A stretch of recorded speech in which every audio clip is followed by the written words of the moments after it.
صبح جب شانزے کالج کے لیے گھر سے نکلی تو روز معمول کی طرح وہ تیز قدم اٹھاتی ہوئی چل رہی تھی۔ 15 منٹ کی دوری پر بس اسٹاپ تھا جہاں سے وہ ہر روز بس میں وہ کالج پہنچتی تھی۔ اتنے میں ایک رکشہ آ کر اس کے پاس رکا۔ وہ اپنے ہی خیالوں میں مگن تھی، اس لیے ڈر کر پیچھے ہٹی۔ آ جاؤ آپی، تو میں کالج چھوڑ دیتا ہوں۔ رکشے والا جو کہ اس کے ہم عمر تھا، اس محلے میں رہتا تھا، شانزے کو دیکھ کر بولا، کوئی ضرورت نہیں ہے، تمہیں دینے کے لیے حرام کے پیسے نہیں ہیں میرے پاس، میں بس میں ہی جاؤں گی، تم اپنا راستہ ناپو۔ شانزے کو صبح ہی صبح رکشے والے کا فری ہونا اچھا نہیں لگا۔ تو میں آپ سے کون سے پیسے مانگ رہا ہوں؟ آپ بہنوں جیسی ہو میری، نخرے چھوڑو اور جلدی سے بیٹھ جاؤ، روز چھوڑ کر آؤں گا اور کالج سے واپس بھی لے کر جاؤں گا۔ 2 بجے چھٹی ہوتی ہے نا؟ وہ شانزے سے کنفرم کرتا ہوا پوچھنے لگا۔ کالج نہیں، جس سے تمہیں میرا بھائی بننے کے لیے کہا ہے، ذرا اسی کے پولیس اسٹیشن لے کر چلو مجھے۔ شانزے رکشے میں بیٹھتی ہوئی رکشے والے سے بولی۔ خاموش کیوں ہو گئے نمیر؟ بتاؤ نا کیسے لگے میرے فرینڈز؟ ابھی تھوڑی دیر پہلے ہی جوجو اور ٹینا منال اور نمیر سے مل کر گئے تھے۔ نمیر منال کو کافی دن سے ٹال رہا تھا، مگر آج منال کے بے حد اصرار پر وہ آفس سے بریک ٹائم میں اس کے بتائے گئے ریسٹورنٹ میں پہنچا، جہاں پہلے سے ہی منال کے علاوہ جوجو اور ٹینا موجود تھے۔ ان سے ملوانے کے لیے منال نے نمیر کو بلایا تھا۔ صحیح بتاؤ تو مجھے یہ تمہارے فرینڈز ذرا بھی اچھے نہیں لگے، کتنا بناوٹی انداز تھا یار دونوں کا۔ ٹینا وہ تو ایسے ڈینگے مار رہی تھی جیسے اس کا باپ کتنا بڑا ڈائریکٹر ہے، اور جوجو کیسے ہاتھ ہلا ہلا کر بات کر رہا تھا، کہیں سے بھی مرد نہیں لگ رہا تھا، بلکہ پورا۔ نمیر منال کے سامنے اپنی رائے دینے لگا، مگر منال کے تاثرات دے کر اپنی بات مکمل کیے بنا چپ ہو گیا۔ تمہیں کوئی حق نہیں پہنچتا نمیر کہ تم یوں میرے فرینڈز کی انسلٹ کرو، منال نے برا مناتے ہوئے کہا اور چیئر سے اٹھ کر ریسٹورنٹ سے باہر نکلنے لگی۔ منال کو اٹھتا دیکھ کر نمیر بھی اٹھ گیا۔ او کم آن منال، اس بات کو لے کر منہ بنا کر مت بیٹھ جانا پلیز۔ تم نے مجھ سے پوچھا کہ مجھے تمہارے فرینڈ کیسے لگے، جو مجھے لگا وہ میں نے بتا دیا، بات ختم۔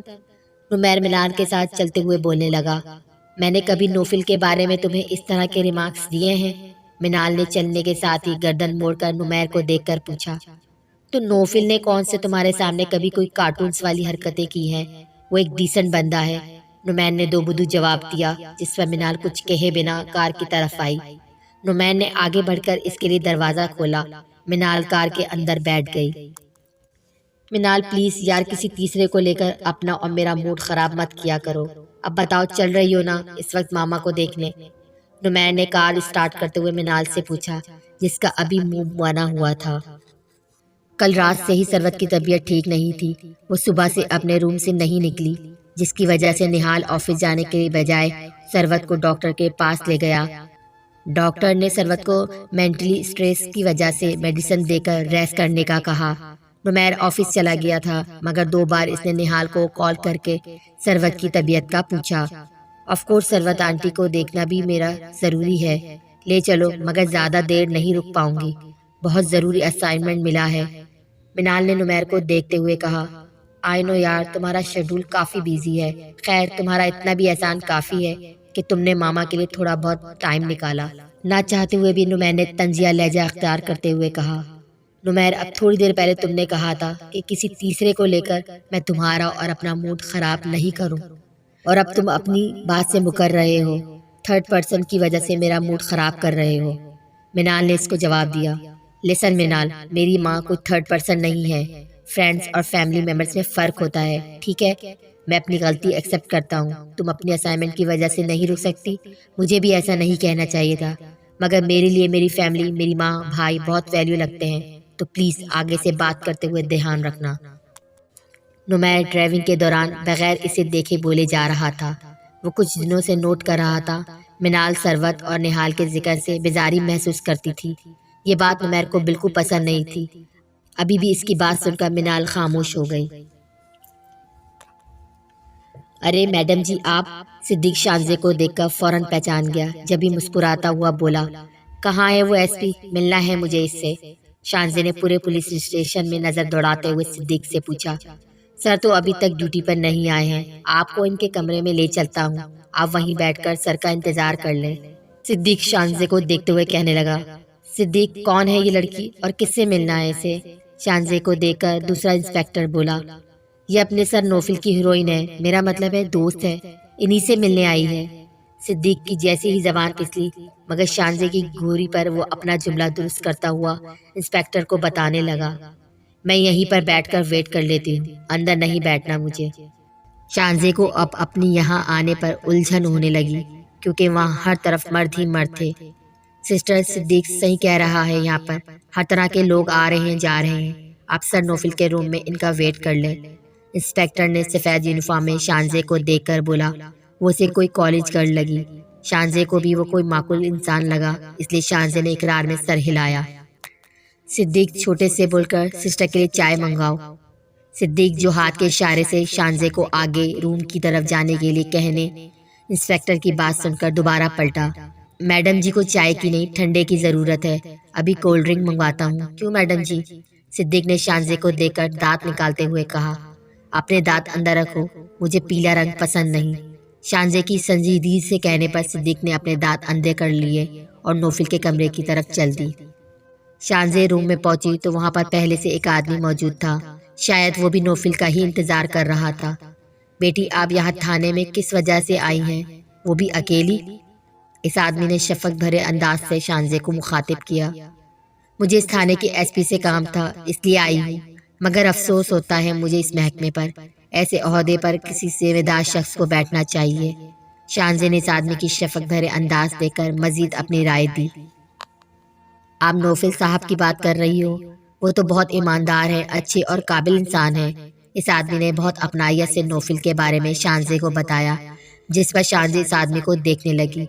یقیناً وہ آپ کا کوئی قریبی رشتہ دار ہوگا، جبھی آپ کو انسان لگا، میرا مطلب ہے قابل اور اچھا انسان لگتا ہے۔ شانزے تنزیہ بولی تو وہ آدمی مسکرا دیا، نہیں، نوفل صاحب سے میرا قریبی رشتہ تو دور کی بات ہے، دور کا بھی رشتہ نہیں ہے، مگر اپنائیت کا رشتہ ضرور ہے، اور وہ میں نے انہیں اچھا انسان اس لیے کہا کیونکہ ان میں انسانیت ابھی باقی ہے۔ اس آدمی نے دوبارہ مسکرا کر کہا، آپ کے ساتھ کون سی انسانیت کر بیٹھے ہیں ایس پی صاحب؟ شانزے نے اس آدمی کو دیکھ کر پوچھا تو اس آدمی کی مسکراہٹ تھم گئی۔ وہ شانزے پر مرکوز نظریں ہٹا کر بولا، چند دن پہلے میری چھوٹی بیٹی کے ساتھ ایک لڑکے نے زیادتی کی اور ہم نے انصاف کی خاطر اس لڑکے کے خلاف رپورٹ درج کرائی، مگر کسی نے بھی اس کے خلاف ایف آئی آر کا پرچہ نہیں کاٹا، کیونکہ اس لڑکے کے باپ کی پہنچ اوپر تک تھی۔ بہت سے دوسرے انسپیکٹر نے تو یہ مشورہ دیا کہ اپنا کیس واپس لے لو، میں تو اپنے اندر انصاف کی امید بھی ختم کر چکا تھا، مگر ایک دن میری نوفل صاحب سے ملاقات ہوئی، انہوں نے مجھے یقین دلایا کہ وہ مجھے انصاف دلائیں گے، اور واقعی انہوں نے مجھے کوئی جھوٹی تسلی نہیں دی۔ آج میری بیٹی کا گناہ گار جیل کی سلاخوں کے پیچھے ہے۔ اس آدمی کی بات سن کر شانزے چپ ہو گئی۔ آج تک اس نے زندگی میں ایسے مرد دیکھے تھے جو عورت ذات کو کھلونے سے کم نہیں سمجھتے تھے، مگر آج عورت کے حق میں بولنے اور لڑنے والے کے بارے میں وہ پہلی دفعہ سن رہی تھی۔ وہ آدمی نوفل کا انتظار کر کے جا چکا تھا۔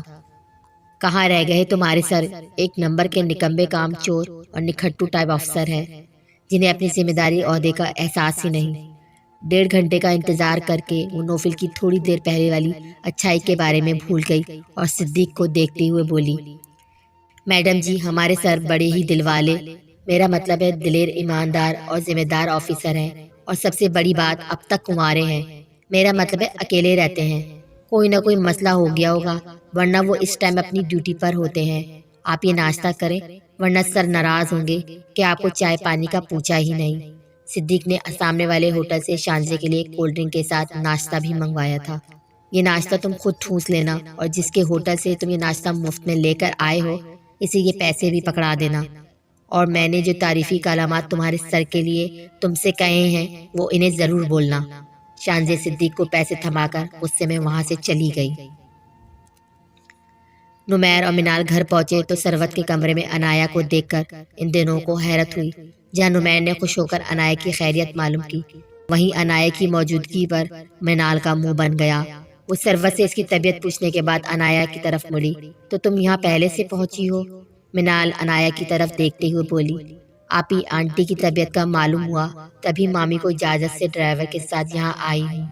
انایا نے سروت کو میڈیسن دیتے ہوئے منال کو جواب دیا، ویسے تم نمبر بڑھانے کا کوئی موقع ہاتھ سے جانے نہیں دیتی۔ منال کرسی پر بیٹھتے ہوئے بولی۔ ثروت اور نمیر کو منال کے لہجے کا کھدرا پن صاف محسوس ہوا، جبکہ عنایا خاموش ہو گئی، مگر کمرے کے اندر آتا نہال منال کی بات سن چکا تھا۔ کچھ نمبر تم بھی اپنے بڑھا لو منال، آخر کو تمہیں بھی اس گھر میں آنا ہے، اور ویسے بھی ماما سے تمہارا ایک رشتہ خالہ کا بھی ہے۔ نہال ثروت کے پاس بیڈ پر بیٹھتا ہوا بولا، جبکہ دوسری سائڈ پر ثروت کے پاس نمیر بیٹھا ہوا تھا۔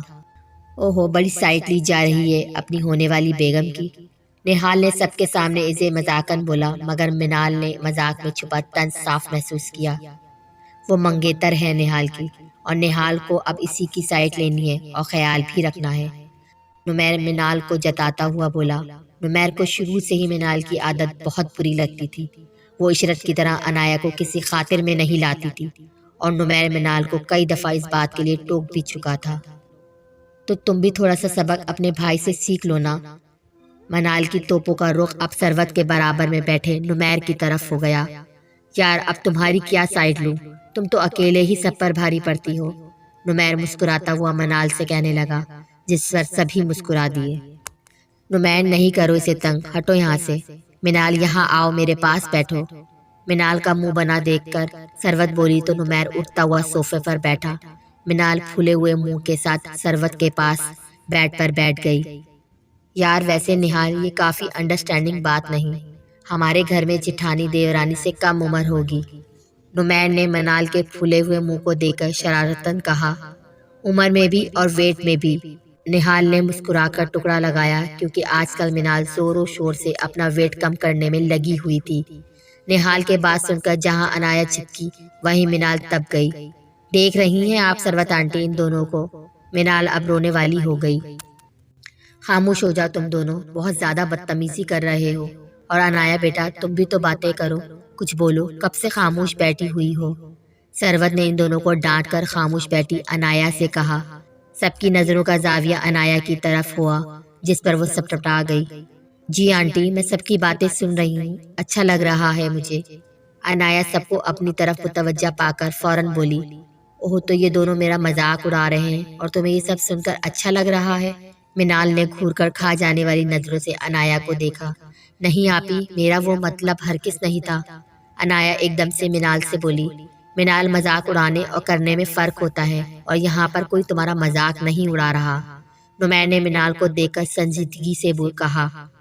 تم تو چپ ہی رہو نمیر، چاہے تمہاری فیملی کی بات آئے یا پھر اس عنایا کی بات آئے، تم تو کبھی میرے فیور میں نہیں بولو گے، منال نے غصے میں نمیر کو دیکھتے ہوئے بولا۔ کمرے میں ایک دم خاموشی چھا گئی۔ شٹ اپ منال، آئندہ اپنی زبان کو لگام دے کر مجھ سے تمیز سے بات کرنا، بے شک تم خالہ جانی جیسی ہوگی، مگر میں فرمان خالو جیسا نہیں ہوں جو تمہاری بدتمیزیوں کو سب کے سامنے یا اکیلے میں برداشت کروں، اس لیے آئندہ بات کرتے ہوئے احتیاط کرنا، نمیر منال کو دیکھ کر اس سے زیادہ غصے میں بولا۔ کمرے میں ایک دم دوبارہ خاموشی طاری ہو گئی۔ کیا ہو گیا تم دونوں کو، کس طرح کی باتیں کر رہے ہو؟ نمیر یہ کیا طریقہ ہے بات کرنے کا؟ ثروت ایک دم بیچ میں بولی۔ نمیر نے غصے میں سر جھٹکا۔ میں چلتی ہوں ثروت آنٹی، کافی لیٹ ہو گئی ہوں، ٹائم بھی کافی ویسٹ ہو گیا ہے میرا یہاں پر بیٹھے بیٹھے، منال اٹھتی ہوئی بولی۔ آؤ منال تمہیں میں چھوڑ آتا ہوں۔ نہال جو کافی دیر سے کمرے میں خاموش بیٹھا تھا، منال کو اٹھتا دیکھ کر خود بھی اٹھتا ہوا بولا۔ منال نے غصے میں ایک نظر نمیر کو دیکھا اور دوسری قہر برساتی نظر عنایا پر ڈالی۔ عنایا تم تو ابھی ہو نا یہاں پر؟ نہال نے ایک نظر خاموش بیٹھی عنایا کو دیکھ کر پوچھا۔ عنایا آج یہیں رکے گی، عشرت سے میں نے فون پر بات کر لی تھی، عنایا کی بجائے ثروت نے جواب دیا۔ عنایا نے ایک نظر نہال کو دیکھا، نہال اسی کو دیکھ کر مسکرا رہا تھا۔ زبردست ماما، یہ تو آپ نے بہت اچھا کام کیا، فرمان خالو اس کے ہاتھ کی بریانی کی بہت تعریف کر رہے تھے۔ حسین لڑکی، سمجھو آج تمہارے سسرال میں تمہارا پہلا امتحان ہے۔ ہر نئی نویلی دلہن پہلے کھیر بناتی ہے، لیکن آج تمہیں ہمیں بریانی بنا کر کھلاؤ گی، نمیر اپنے موڈ کو بشاش کرتا ہوا بولا، جس سے ماحول پر چھائی ہوئی تلخی چھٹ گئی۔ کمرے میں موجود منال کے علاوہ سبھی مسکرا دیے، جبکہ منال سر جھٹک کر کمرے سے باہر چلی گئی اور نہال اس کے پیچھے اس کو گھر چھوڑنے چلا گیا۔ اب نمیر عنایا سے باتیں کرنے لگا۔ نمیر کا انداز بالکل ایسا تھا جیسے منال سے اس کی کوئی جھڑپ ہی نہیں ہوئی ہو۔ عنایا کو لگا یا تو وہ بہت اچھا ایکٹر ہے یا پھر اسے منال کی پرواہ ہی نہیں۔ جبکہ ثروت کو نمیر اور منال کی لڑائی دیکھ کر وہ نمیر کے مستقبل کے لیے فکر مند ہونے لگی۔